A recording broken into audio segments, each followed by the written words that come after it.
ദിവ്യകാരുണ്യ ഈശോയിൽ ഏറ്റവും സ്നേഹിക്കപ്പെട്ടവരെ, സ്നേഹമെന്ന അഗ്നി എൻ്റെ ഹൃദയത്തിൽ ജ്വലിക്കാൻ തുടങ്ങിയപ്പോൾ ദിവ്യനാഥൻ അത് ആവശ്യപ്പെട്ടു. ഞാൻ സ്നേഹപൂർവ്വം അത് അവിടുത്തേക്ക് നൽകി. സ്നേഹമാണ് എൻ്റെ ദൈവങ്ങളെ എന്ന് പ്രഘോഷിച്ച വിശുദ്ധ കൊച്ചുത്രേസ്യയുടെ വാക്കുകളാണ് ഇവ.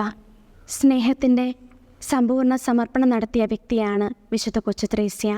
സ്നേഹമാണ് ഈ ലോകത്തെ മുഴുവൻ കീഴടക്കുവാൻ കഴിയുന്നത് എന്ന് ജീവിതത്തിലൂടെ ഈ വിശുദ്ധ നമ്മെ കാണിച്ചു തരുന്നു.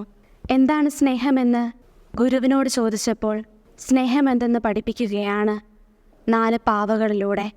ഗുരു എടുത്ത പാവകൾ ഇപ്രകാരമുള്ളവയാണ്: പ്ലാസ്റ്റിക്കിൻ്റെയും മെഴുകിൻ്റെയും കളിമണ്ണിൻ്റെയും പഞ്ചസാരയുടെയും.